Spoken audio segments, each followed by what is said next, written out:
Bueno, en primer lugar agradecer las palabras de presentación de Diego y hacer quizá algunos alcances sobre el rol del Centro de Estudiantes de la Federación de la Universidad de Chile.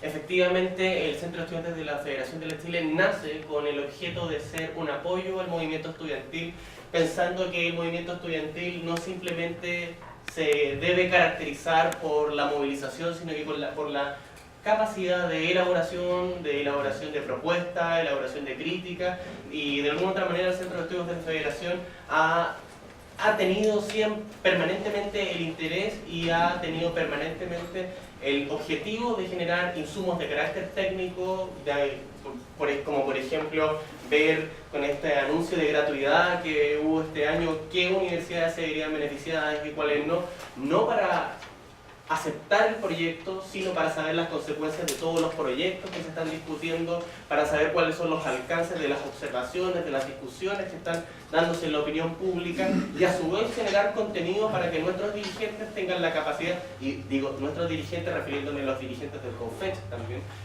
tengan mayores herramientas para poder abordar los desafíos de poder discutir frente a un Ministerio de Educación, frente a rectores que no están de acuerdo con una reforma educacional,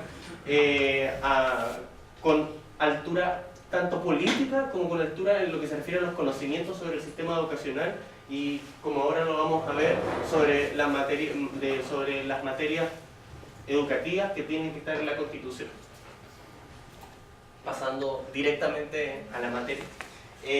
Lo primero que yo creo que es relevante plantear acá es cuál es el rol que tiene la Constitución en materia de educación, porque como se sabe existe lo que es la Ley General de Educación, existen los DFL que vienen desde la dictadura, que tienen que ver con la regulación de las universidades, que tienen que ver con el aporte fiscal indirecto, y uno pensaría de que primero, si la Constitución no regula todo, si la Constitución tiene más bien un papel en lo que se refiere a ordenar y orientar el sistema jurídico, ¿cuáles debiesen ser los elementos que debiese contener una Constitución en materia educacional?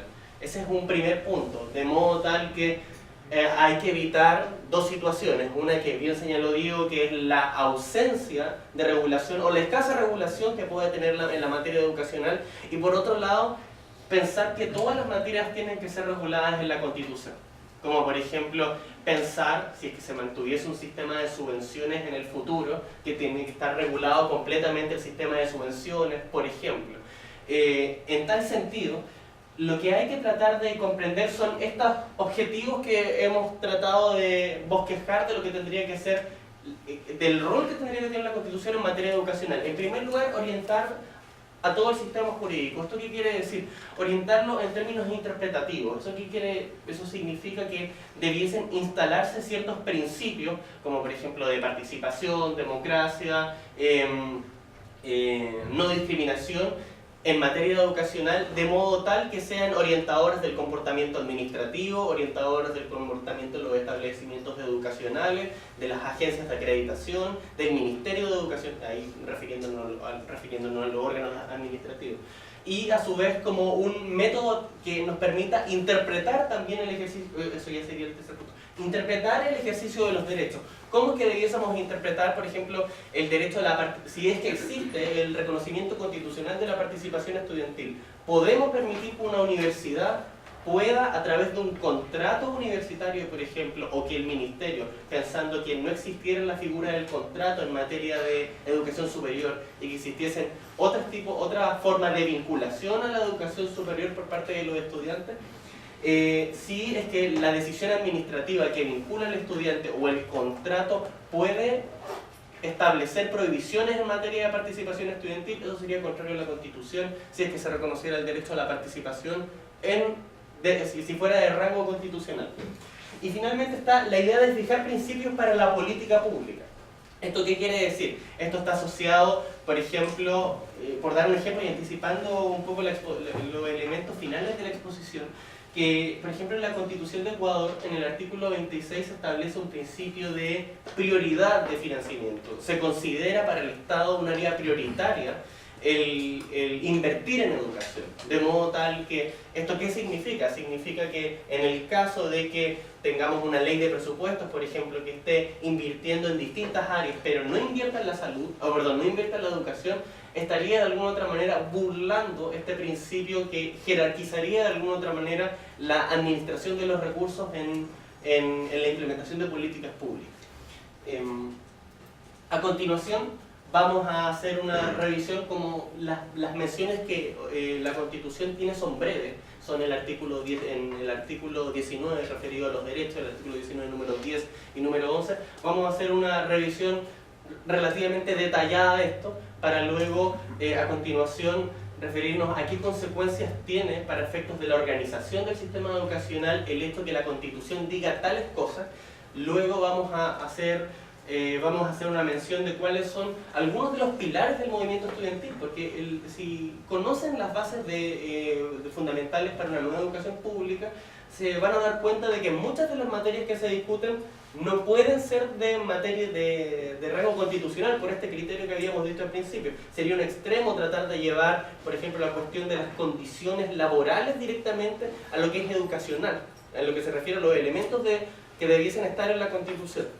Pero sí pueden ser materia de ley, y ahí hay otra discusión que tiene que ver con cuáles son las condiciones en las cuales hoy día se desarrollan los proyectos de ley y que en el fondo tienen que ver con que anticipan un poco la conclusión de que una reforma educacional solamente puede ser pensada en el contexto de una reforma general de la Constitución o como aquí se está planteando una nueva Constitución para la Asamblea Constituyente.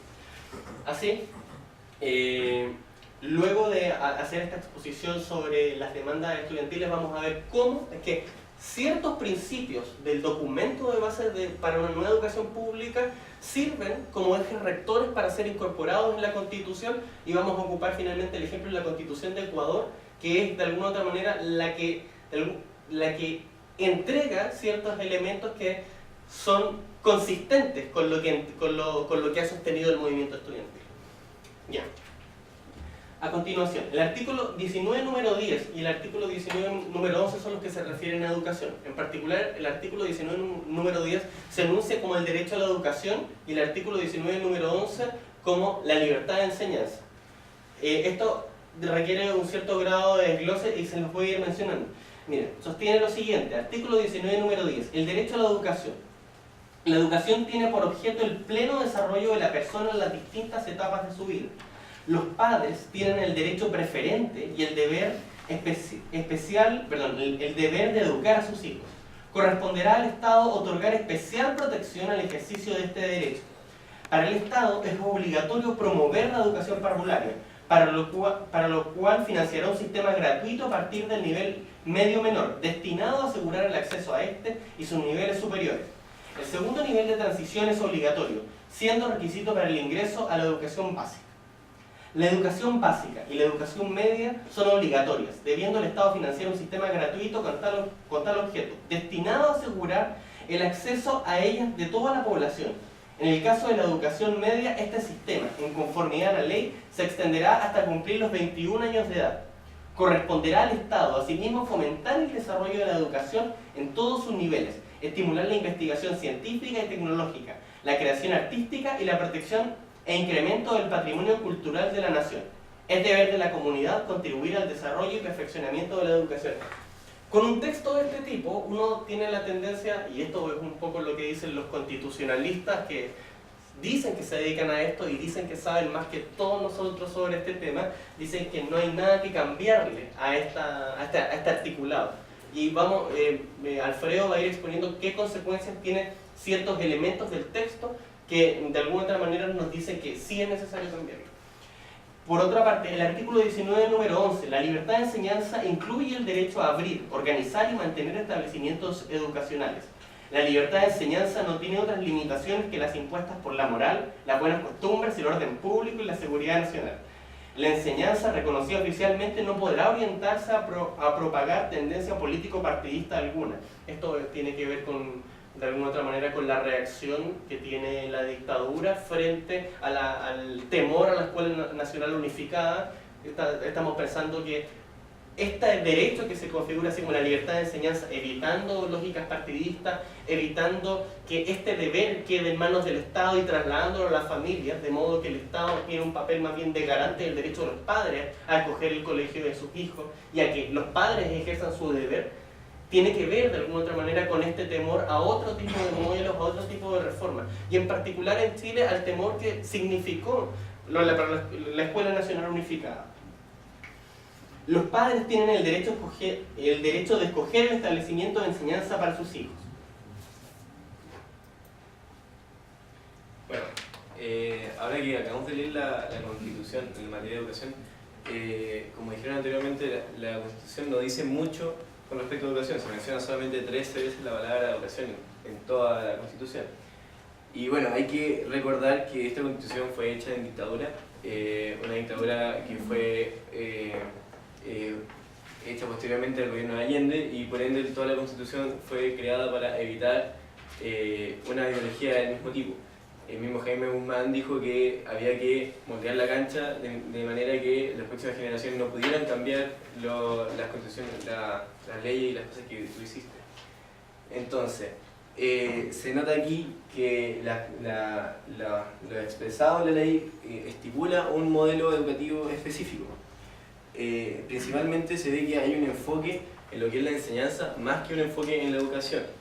Me explico, se habla mucho más de una libertad de enseñanza y una libertad de crear establecimientos, más que una libertad del niño de poder aprender jugando, por ejemplo, o una educación integral, etc.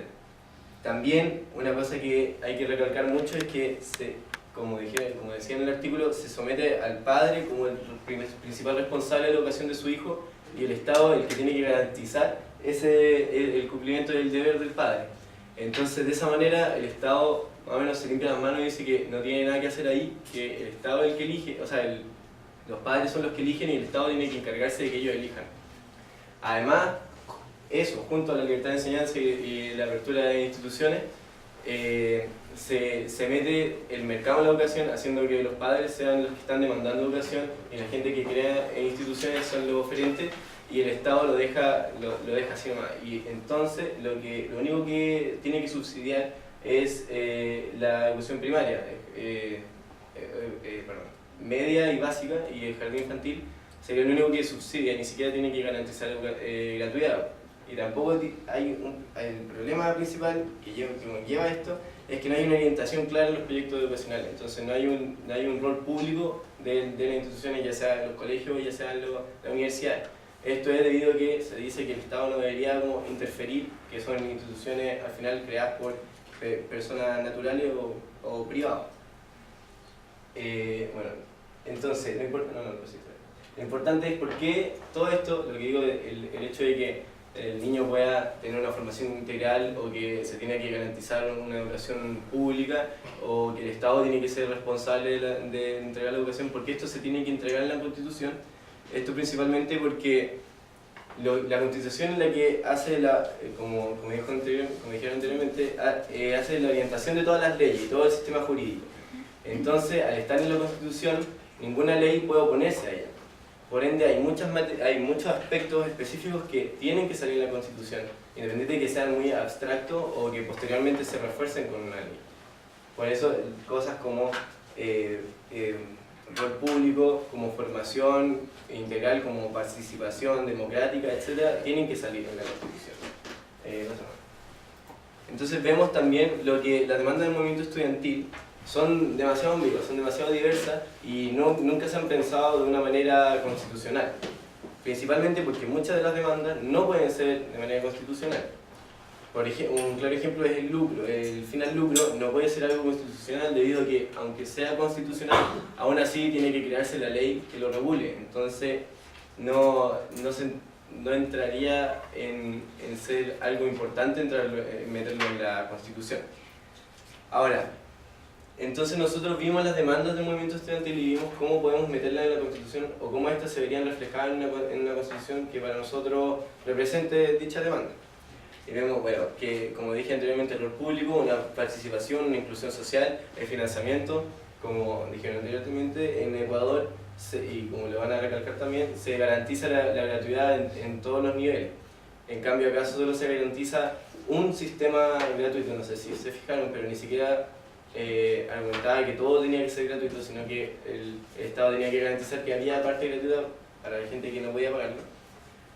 Y también está la interculturalidad y características regionales. Esto, yo quiero ser bien específico en esto porque en Chile existen diversas culturas, existen diversos pueblos originarios, diversas lenguas, diferentes regiones con diferentes climas y aspectos regionales. Entonces al final, que nosotros intentemos crear una constitución estática o imitar a los nórdicos, a los europeos, no se puede meter en un sistema latinoamericano, ya son culturas completamente diferentes. Por eso yo creo que es una cosa que debería mencionarse en la Constitución. Pasa a la Constitución. Ya. Como les había mencionado en un principio, las bases para una nueva educación pública, que fueron confeccionadas por la Confederación de Estudiantes de Chile, tienen múltiples elementos que no todos pueden ser incorporados, pero hay algunos que, si volvemos a la diapositiva, que son cruciales, porque de alguna otra manera pueden articular distintas leyes sobre el tema. Como por ejemplo, el rol público de la educación puede tener, en la medida en que se detalle el rol público, en la medida en que se den características respecto del modelo de gobierno de las universidades, respecto de sus funciones, de su vinculación con las comunidades, su vinculación con el ámbito nacional, regional y local, permiten de alguna otra manera ordenar una serie de elementos, como por ejemplo ordenan los programas de equidad, por ejemplo, ordenan por ejemplo los modelos de gobierno propiamente tal, pueden ordenar los programas educativos también, en la medida en que no es simplemente que una universidad venga e instale los contenidos que, por ejemplo, la Universidad Autónoma tiene sedes, si mal no recuerdo, en Temuco también. Entonces, la Universidad Autónoma toma las decisiones, los Teodoro Rivera Neumann y compañía toman las decisiones en Santiago y dicen qué les parece razonable respecto de aplicar. Por supuesto que existen consejos, pero todas las universidades tienen estructuras locales y estructuras centrales en las cuales los programas y los procedimientos de las estructuras locales están sometidos a veto por parte de las estructuras centrales. En tal sentido, este tipo de orientaciones puede, de alguna u otra manera, generar diferencias claras en la manera en que se imparte el conocimiento, en la manera en que las universidades funcionan y en la manera en que las universidades se financian. Ahora, respecto de la Constitución de Ecuador, los principales elementos, bueno, una pregunta, es natural que salga la duda de por qué Ecuador y por qué en otra constitución.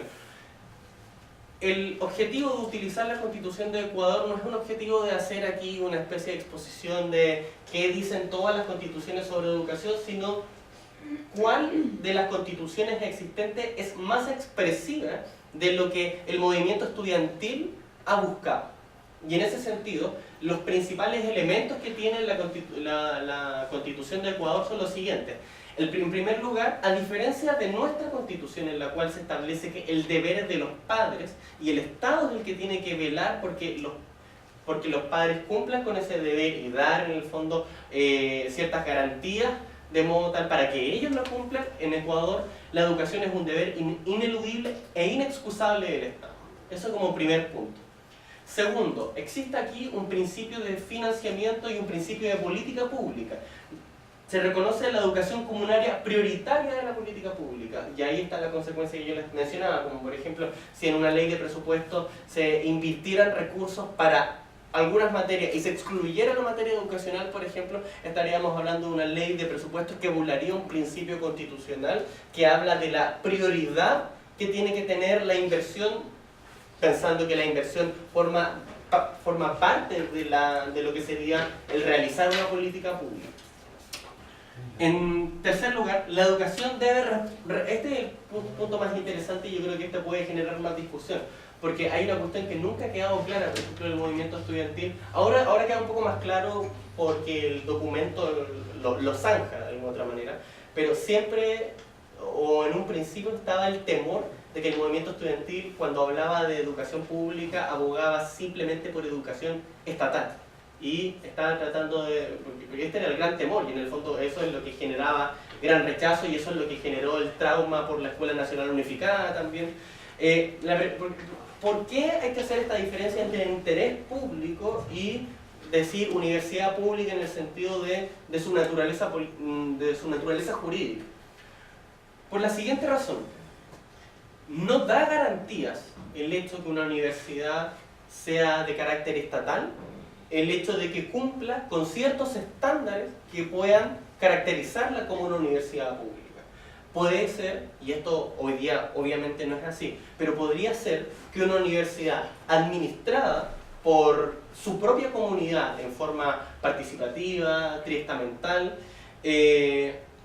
y con una serie de características respecto del financiamiento, asociadas al fin al lucro, por ejemplo, asociadas a modelos en donde haya una supervisión de la administración financiera de la universidad, que sí puedan cumplir con el rol público de una manera más adecuada.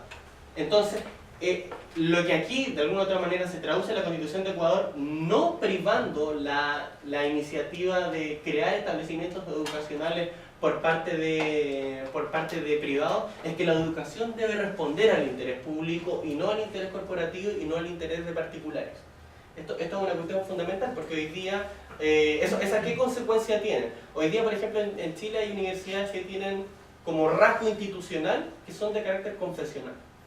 Entonces, el problema ¿cuál es? Si las universidades tienen que servir al interés público, no podrían haber instituciones que se declaren confesionales. Pueden haber profesores que tengan que sostengan una determinada doctrina. Puede que una universidad incluso pueda enseñar teología. Pero una cosa es enseñar teología y otra cosa es ser un católico fundamentalista que quiera instalar de alguna otra manera una visión para toda la institución de educación superior. ¿Okay? Finalmente, viene un elemento que en nuestra Constitución no está, y por lo que yo les mencionaba en un principio respecto al artículo 19, se reconoce el valor intercultural de la educación. Se reconoce el derecho de los estudiantes a estudiar en su propia lengua, se reconoce la diversidad cultural de Ecuador. En cambio, en Chile tenemos esta idea de un sistema nacional donde no reconoce la calidad plurinacional, multicultural de Chile y no reconoce la diversidad que éste tiene, generando más bien un sistema que tiene por objeto no resguardar el derecho a la educación, sino que el ejercicio de la libertad de enseñanza en el sentido de crear establecimientos educacionales. De hecho, un dato histórico: en el momento en que se crea la libertad de enseñanza, ¿qué es lo primero que ocurre? Se funda la Universidad Católica. Entonces, no hay... Y aquí el cuestionamiento no es, se fundó la Universidad Católica como si esto fuese una cuestión negativa, sino que el objetivo que tenía esta medida no era respaldar la educación pública como un objetivo final de la Constitución, sino que lo que se buscaba era solucionar otro problema, que eran problemas como la cobertura, por ejemplo. De hecho, si ustedes revisan las políticas educacionales de dictadura, las políticas educacionales todas tenían por objeto aumentar la cobertura. A inicios de la dictadura, la tasa de escolaridad era de 4 años, y a finales, y esta es como por lo cual se jactan un poco de sus resultados, es de que se estuvo por sobre los 10 años de escolaridad. De modo que si tuviésemos que hacer un cálculo de cuarto básico, como país pasamos de cuarto básico, pasamos a una suerte de cuarto medio. Ese es como el logro supuestamente que tienen las principales modificaciones y la orientación que incluso la Constitución le da a la política educacional. Entonces, en tal sentido, yo creo que no hay más elementos que se puedan añadir respecto de qué es lo que tiene la Constitución en estos momentos. Es decir, una Constitución que primero, como había dicho Alfredo, supedita el derecho a la educación, o sea, transforma el derecho a la educación como un deber de los padres, de modo tal que el Estado tiene más bien un rol de asegurar ese ejercicio, de modo tal que el sistema que tiene que proveer no necesariamente tiene que ser un sistema que sea completamente de control del Estado o que haya un sistema controlado por el Estado. De hecho, la justificación que había era que los colegios subvencionados, al haber financiamiento público, ya eran gratuitos y ya podían, ya el Estado cumplía de alguna otra manera con su mandato constitucional. ¿Okay? Y por otro lado, quizá el comentario adicional que se puede hacer es de que una diferencia fundamental, y que la incorporé en el último cuadro, que es la diferencia en materia de gratuidad. La gratuidad en el caso de Chile es para educación parvularia, educación básica y educación media. Y por otro lado, en el sistema de Ecuador la educación pública es gratuita en todos sus niveles. Yo creo que estos son los elementos esenciales para poder comprender qué es lo que hoy día tiene la Constitución y cuáles son los elementos que el movimiento estudiantil de alguna otra manera pueden sintetizarse de todas sus demandas y que podrían ser incorporados en la Constitución. Muchas gracias y espero que ahora podamos tener una ronda de preguntas, porque yo creo que hay muchos temas, como por ejemplo, bueno, está el tema de la misma municipalización, que es un tema que todavía no ha o sea, el proyecto todavía está stand-by, pero sabemos que uno de los prontos temas que se va a discutir también está el tema de la educación superior, pero de esto ya también se han anticipado ciertas cosas y pues probablemente queden ciertas dudas, por ejemplo, qué pasa con la autonomía universitaria, qué papel tiene, cuestiones de ese tipo. Gracias.